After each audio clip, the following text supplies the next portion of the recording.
So now I want to go briefly into the Prajna Paramita, understanding of the Prajna Paramita, and then a very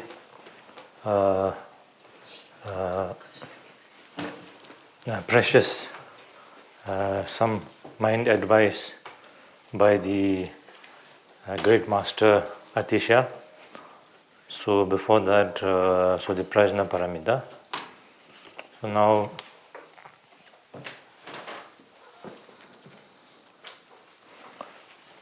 within the teaching of the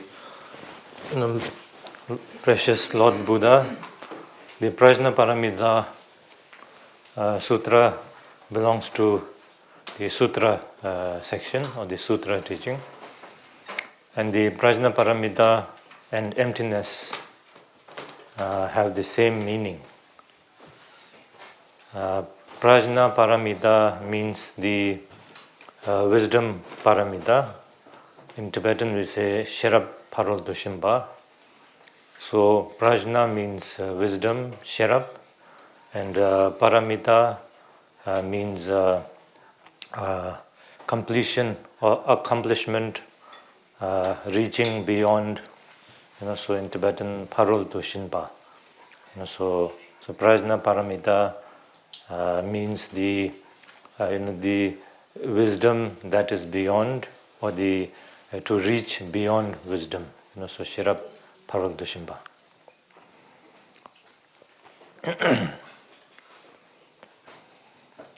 So, and then what is the difference between wisdom and the reaching beyond wisdom? So wisdom is there's limitation to wisdom, but primordial wisdom, which is the Prajna Paramita, there's no limitation to that. For example, let's say if you have if you have wisdom, then you can take many correct decisions in life. You can become a very good businessman. You can become a very good sportsman or sportsperson, let's say, because so and you can become a very good painter, but still you are not free from suffering. You are not free from the limitations of the change, subject to change. But so that is wisdom.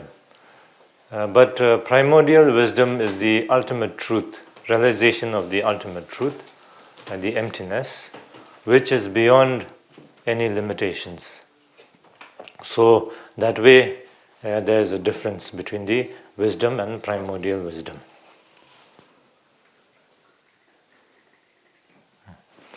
In Tibetan, the wisdom is Sherab, Sherab Parul Tushimpa. So Sherab is from She. Sherab, She means to know, and Rab means the best, the best. So Sherab means knowing the best. And primordial wisdom is Yeshe. So Yeshe means, Ye means from beginningless time, She means to know. So that is primordial wisdom. So primordial wisdom is has no limitations of knowing or not knowing. It is ever present.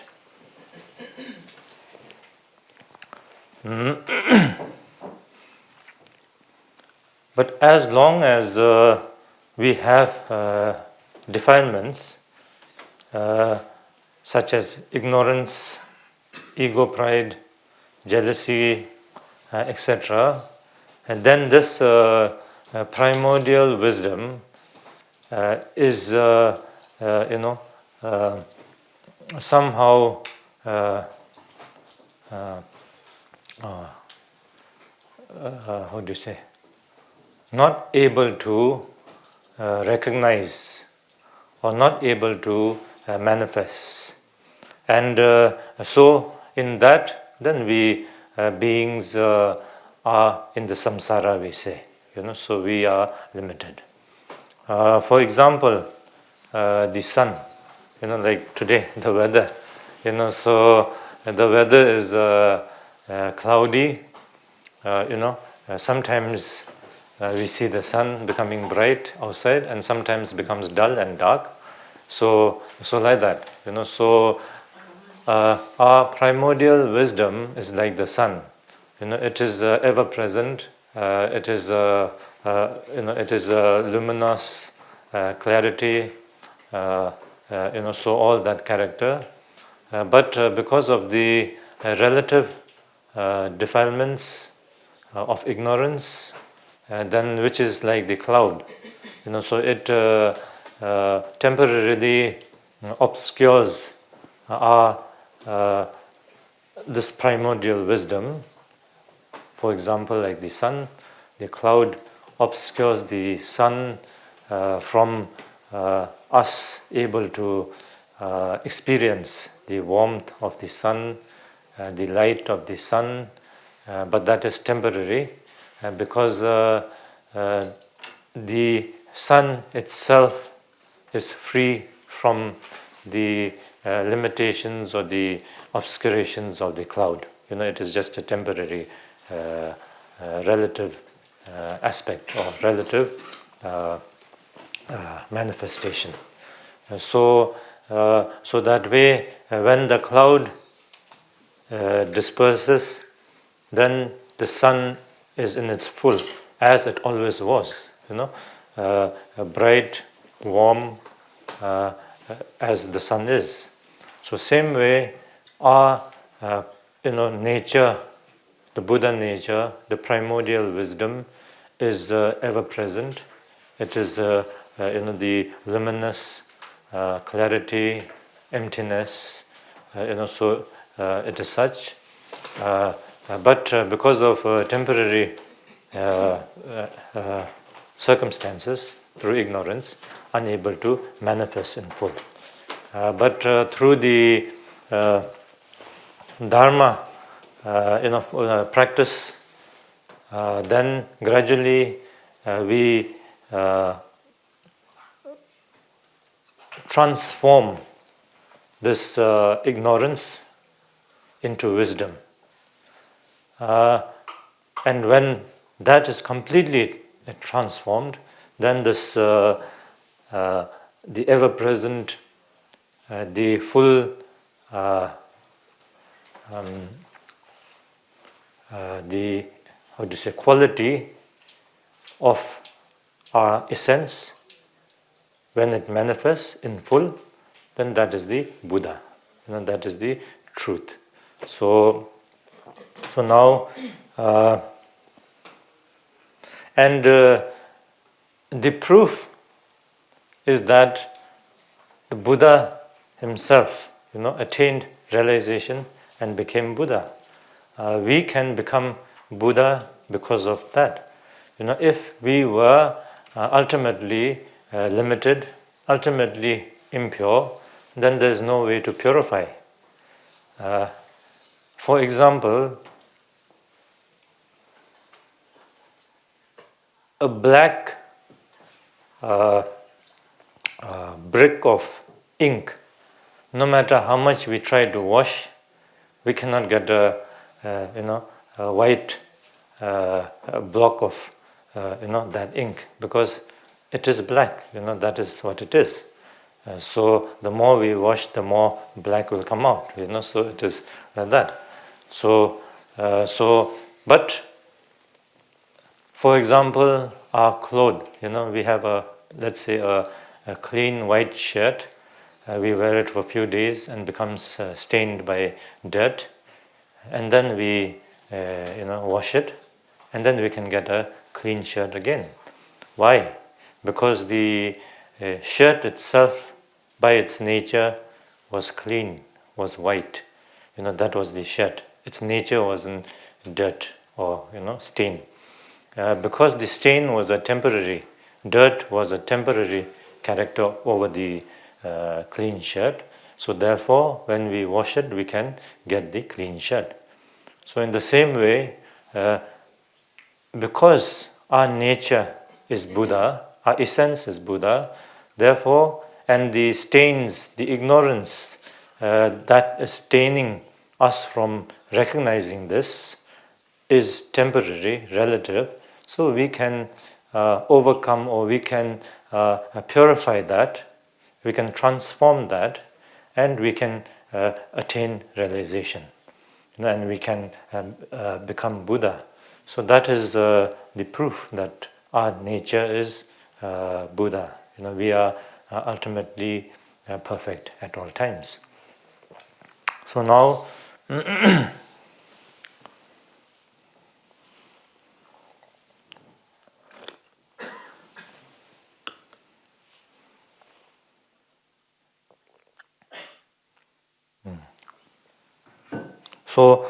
this realization of the primordial wisdom is the Prajna Paramita. So that is the Prajna Paramita. And the emptiness means that everything is nothing more and nothing less than interdependent manifestation of everything. So that is simply put emptiness. And emptiness is the ultimate truth. The limitless potential, the primordial wisdom is the ultimate nature of all beings. But as I said, relatively at the moment, unable to realize, and we have become limited as we are because of ignorance. So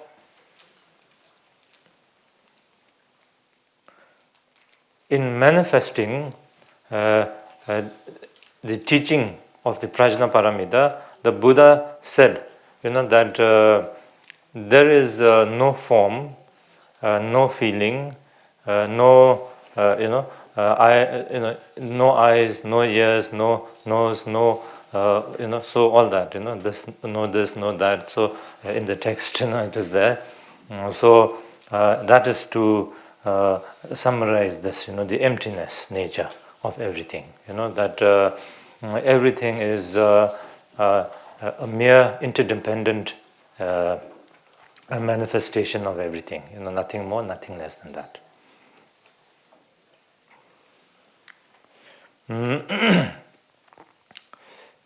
And in the same way, then in the text, Buddha says that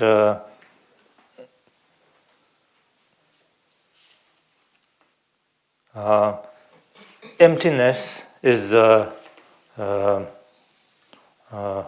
he says that emptiness is form, form is emptiness, or let's say form is emptiness, and emptiness is form. Emptiness is none other than form, and form is none other than emptiness. So with this 4 sentence, then the entire truth, the Prajna Paramita, it is able to manifest with these 4 words, the emptiness. So if we examine then everything, it says that form is empty. So any form, if we examine, it dissolves into emptiness. If we examine any form, because as I said, form is, it is a mere interdependent character, interdependent manifestation of each other. So therefore, now by itself, independently, establishing a form is not possible. So therefore, form is empty, and empty. And then if it's not there, if it's if we take it as an empty, it doesn't mean that, because then empty means then it is there. So how can we say it is empty? Because we can see it, we can touch it, we can feel it. You might say. So then the next says emptiness is form. So it is not just that form is empty, but the emptiness is also is form. So therefore now, if we see, we can see, there is a form, but if we examine, it is empty of such a thing. It is when we examine it. And then it says that form is none, the emptiness is none other than form, and form is none other than emptiness. So it is not a separate entity. It is the form manifests out of emptiness, and because it is emptiness, form can appear from there. Emptiness is the limitless potential. So therefore, because it has the potential limitless, form can appear from there. Any form, any manifestation can appear from there. And because manifestation can appear, because of emptiness, the form can appear. And because the form, because the form can appear, then all form is emptiness. So here, emptiness is none other than the form, and in the same way, form is none other than emptiness. So emptiness and form is one. There's no separate. Like many teachings say, that if we don't understand this well, and if we fall into the two extremes of emptiness, as in nothingness, nihilist, and believing things to be there. So two extremes. One is saying things are there, everything is reality, and one is saying nothing is there, everything is not there. So these two, if it's in these two extremes, then it says that it is a wrong view. Both is not good. And from these two, then it says it's better to believe that things are there than believe things are not there. Because it says when you believe in things are there, then you have to do good things, because bad things you don't want, so good things you will do. And then the karma of doing good things, that karma can take you to a higher realm, a higher rebirth. So that way, doing good, and so that is good. Believing in nothing is there is a very dangerous thought, because when you say nothing is there, you don't believe in karma. Then you don't do. There's no question of doing good and bad, and that kind of a wrong view can take you to the, the very negative karma, and that creates lower realm. So you will be born in the lower realm. So therefore, these two extremes is not the right view. So here the right view is emptiness, which is beyond these kind of two extremes. So here emptiness means, in fact, it is the opposite of this, two extreme views. It says form is emptiness, emptiness is form, emptiness is none other than form, and form is none other than emptiness. So it is, it doesn't fall on the two extremes, so that is the emptiness. Then okay.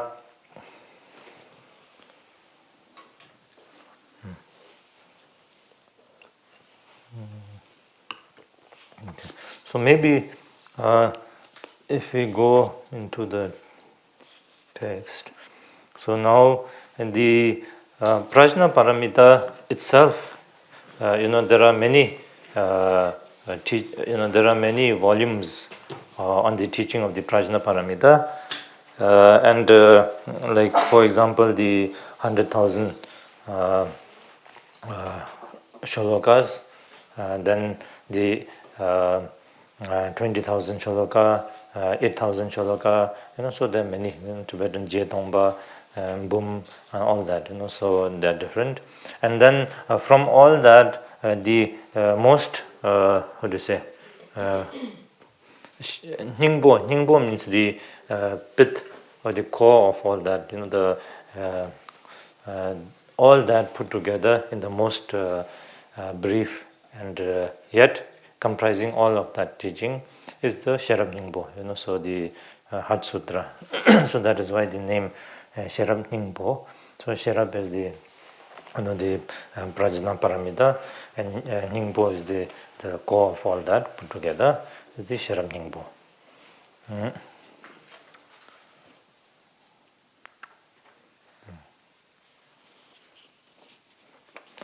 Now, so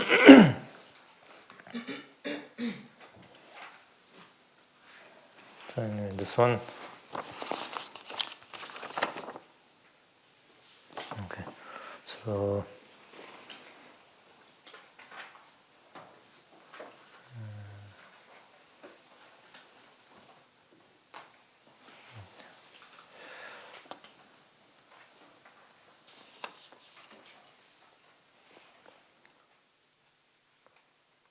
So here the 디게다기 투바 뒤직나 좀 된데 자부갑 자부 풍보를 개농이 견든 전보다 전지선도 견든 전보다 탑직도 6대.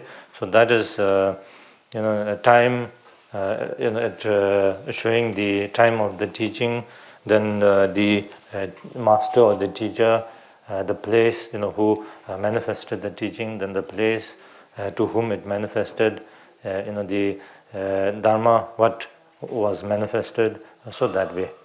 So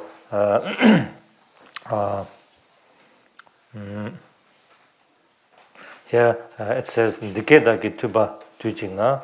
So thus did I once hear. So thus have I heard at one time. So that shows that it the teaching manifested at certain time in a certain place, and then the place was the Vulture's Peak, Rajgiri, Rajgir, you say, the Vulture's Peak, and so and then the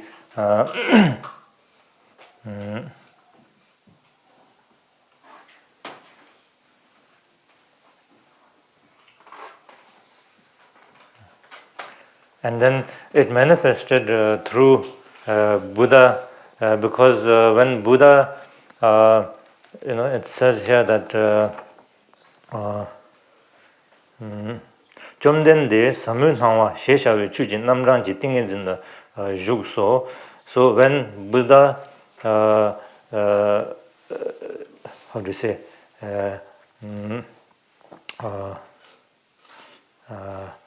went into the samadhi of the profound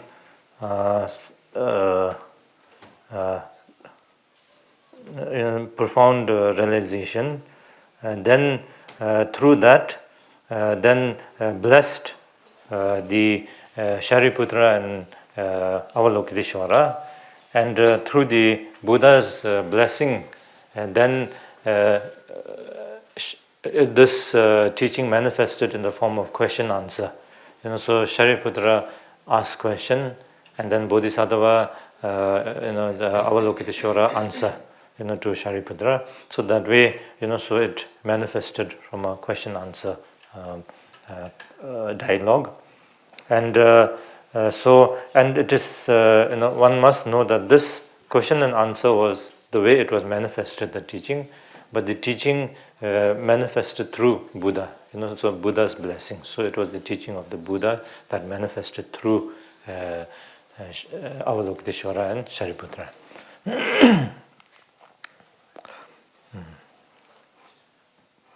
And so at that time, in that place, Rajgir, then Vulture's Peak, the assembly of all the the Bodhisattvas, the Sangha, then the the gods, the so all the recipients for all of that, and so here it says Samonhawa. Samo is translated as the the profound emptiness, and Nawa is the clarity. So when Buddha went into the samadhi of the profound emptiness clarity and emptiness in union, and then the teaching manifested from him through Shariputra and Avalokiteshvara.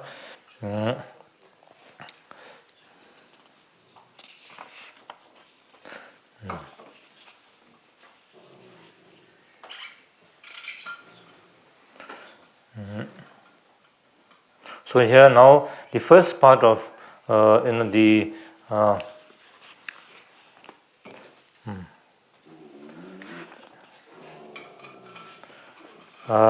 when we talk about the practice, then the first part it is, four parts.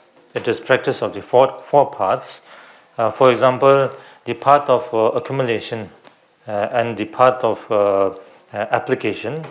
So that is the first part, and then the second part is we talk about the five path of to enlightenment. So one is the the path of accumulation. Then second is the path of application or conjunction. Then third is the path of seeing. Fourth is the path of meditation, and fifth is the path of no meditation or no more meditation. So those are the five paths, and so that way then the here through these four. Four means the five path. So one practices, and so in the first it says that the first and second path of accumulation and the path of application. Here from the decay, tekeche meba.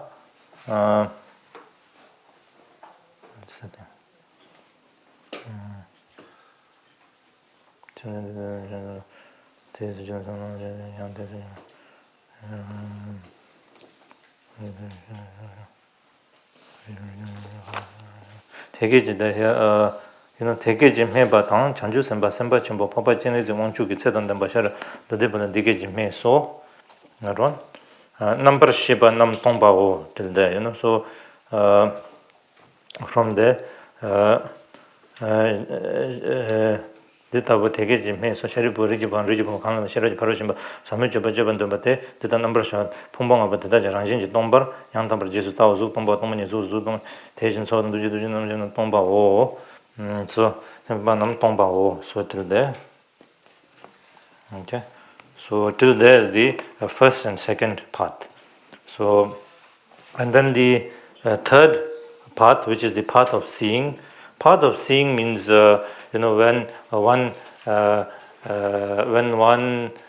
sees the emptiness. So when one comes to understand the emptiness, and then so that is the path of seeing. So that is from the part Sharipu Tetavina. So that here it says on page number, what's that? No page number. So page number 2. The Sharipu Tetavina Chu Tamchi Tombanite Tsenyemeba Machipa Mangaba Timameba Timadan Chuameba. So so till there is the path of seeing, the emptiness, seeing the emptiness. Then from there, and then the path of meditation. So meditation means now the path of seeing. Once one sees the emptiness, and then further establishes that. And then completely, realizes that gradually. So that is the path of meditation. So here from Sharipu, Tetavina, Tombani, the Zugme, Sorwame, Dushime, Dujime, number Shibame, Migme, Nawame, all that. So till Sherabji Paruldo Shimba, the Tenjing Nete. So all that Gabamela, Hishman, Madhumam, Tetavina, where is it?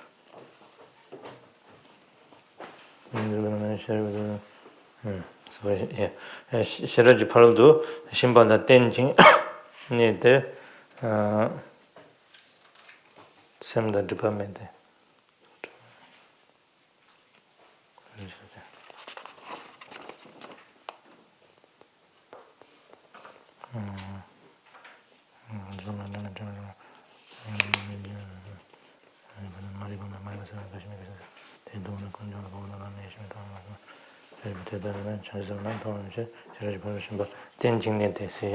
On page number 1, 2, 3. On page number 3, line 1, 2, 3, 4, 5. Tenjing no? Sharabji Paraldo Shimbala, Tenjing Nede. So till there is the path of meditation. And then now, from there, then Semla Dipamede. So that is the path of no more meditation. So from Semla Dipamede, Tabamede, Shinjilo, the Shindu, the Nyangin the Tarshindo. So 타신도 도슨도 넘버지 상제 탐지장 셰르지 프로젝트 들라든 나는 양도 도슨도 넘버도 상지소 so till there. So that is the path of no more meditation. So that way this comprises the entire path of liberation. So part of the accumulation, part of the conjunction, the part of the seeing, the part of the meditation, and part of no more meditation. So that way. Now the here the mantra.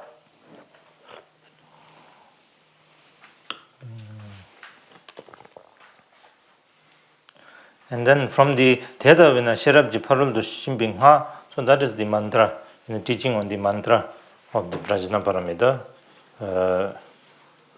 Thedavina Sherabji Paruldu Shimbingha, so that is from there, page number 3, line 1, 2, 3, 4, 5, 6, 7, 8. From line 8, Thedavina Sherabji Paruldu Shimbingha, Naname Bingha, Minyam Badanyam Bingha, Dungal Tamjirabdu Shivarshi Bingha, Linzun Ben Dembershi Barshi.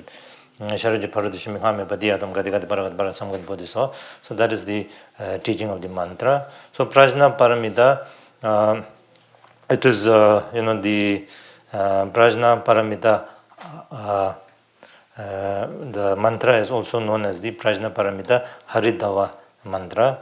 The mantra is also known as that. So here the Prajna Paramita is the great mother, the emptiness, and it is the mother because from the emptiness everything is born. So everything manifests from there. So like the mother, mother, all life is born from the mother. So for it is just symbolizing that.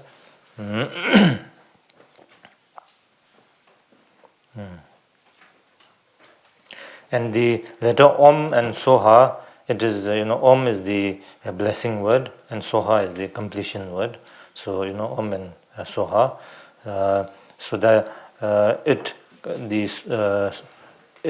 blesses and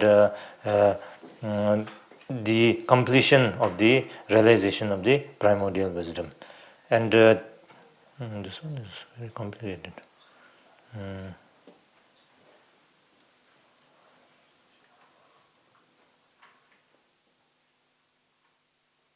Okay.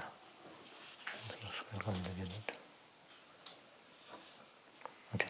So anyway, here now tiyatha. So the tiyatha amgategade. So tiyatha, it is a description word saying that it is saying it is like this. So it means relatively everything is interdependent. Ultimately, everything is emptiness. So therefore, relatively anything can happen. This view is the perfect view, free from eternalistic or nihilistic. So with the blessing of the lineage, the right view, one can attain the realization of the Prajna Paramita through this mantra, understanding of this, and the right view. So mantra actually, the Tiyatam Gadegade Paragade Parasamgade Bodhiso, that mantra itself is the entire teaching of the Prajna Paramita.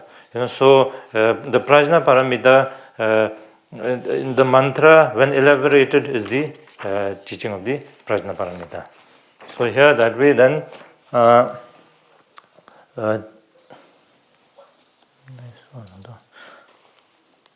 okay. So maybe I'll first explain to you a more easier form of the mantra.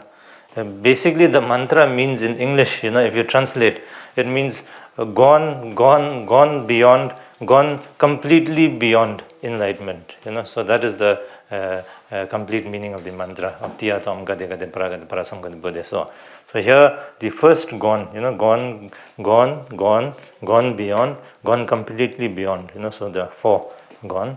So first gone refers to the proceeding from a state of worldly being or great desire to the path of accumulation, the first of the Bodhisattva path. And the second gone refers to moving from the first path to the second path, the path of preparation or the conjunction. And the third, which is the gone beyond, refers to moving the path of preparation to the path of seeing. So path of seeing is where one directly for the first time sees the emptiness. So here then one reaches this level, then there is no more birth in the lower realm. So when one sees the emptiness, and then the fourth gone completely beyond refers to the path of meditation, and then the enlightenment, gone beyond, gone completely beyond, then enlightenment. So enlightenment, the fifth is the path of no more learning. So that is the enlightenment. So that is the meaning of the mantra.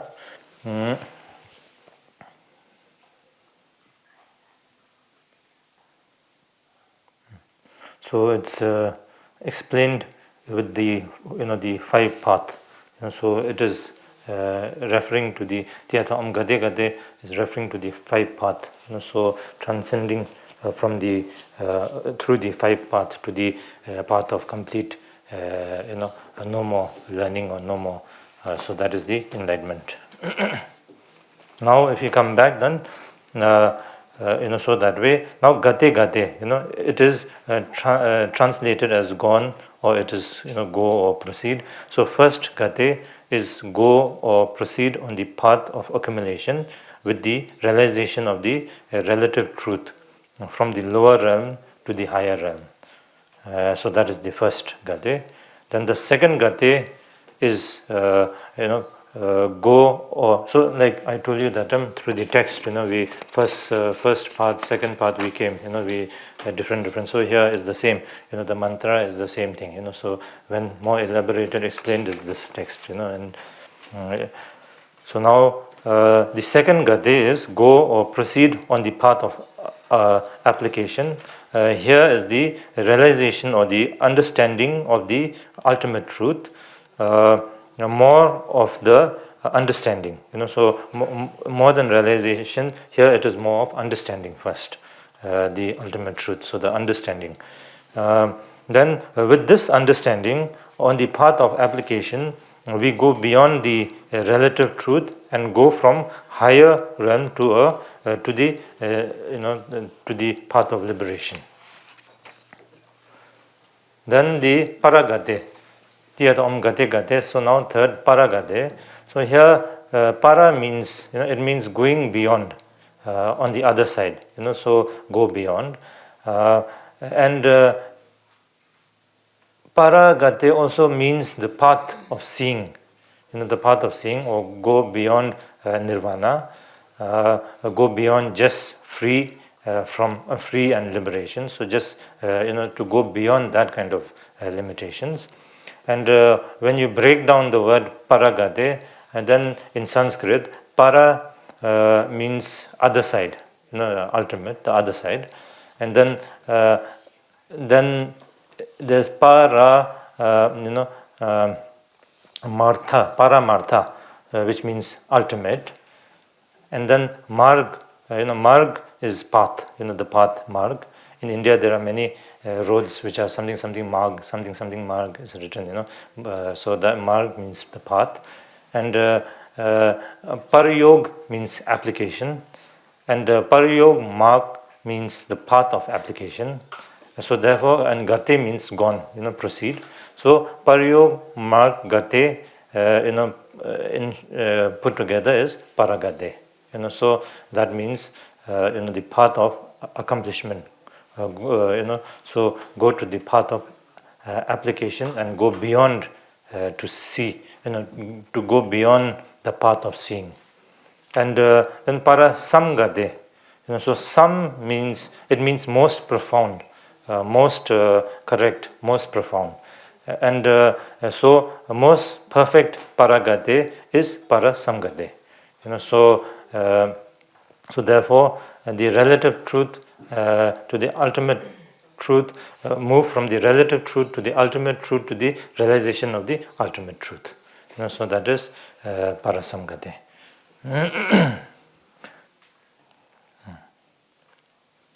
Now bodhi is the final of the no meditation, the stage of no meditation, the state of no meditation, or the path of no meditation, which is the enlightenment, the Buddhahood. So bodhi, and soha is the established, or the so it is made be, or so be it, so completely enlightened. So it means that. So prajna paramita haridaya mantra is tiyata om gate gate paragate parasam gate bodhi soha. So that is the meaning of the mantra. So now here, then the Avalokiteshvara concludes by saying Sharipu Chanju Semba. So Sharipu Chanju Semba Semba Chembu Tedar Sharabji Paradachim Samol Habar Shao. So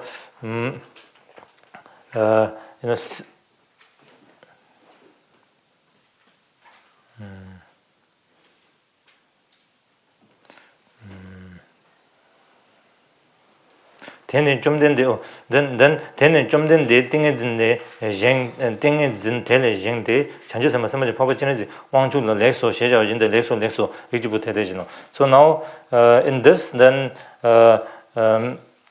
it says that the Buddha then how do you say, comes out of this samadhi and then proclaims, or kind of establishes that whatever took place between Sharipu and the Avalokiteshvara,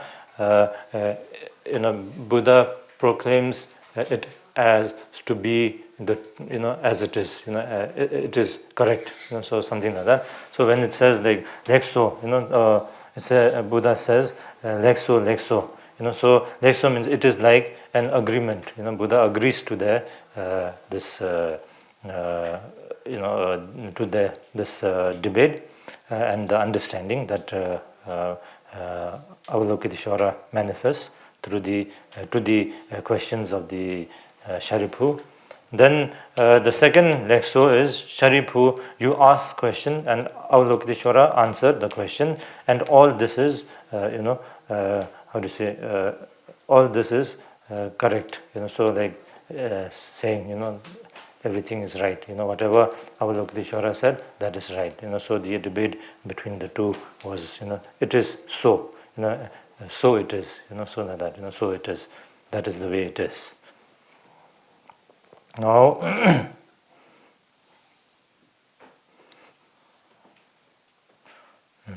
so that way then leg so, so two leg is that, and then so, leg so, and then so is, it means that it is so according to the all dharma, all phenomena.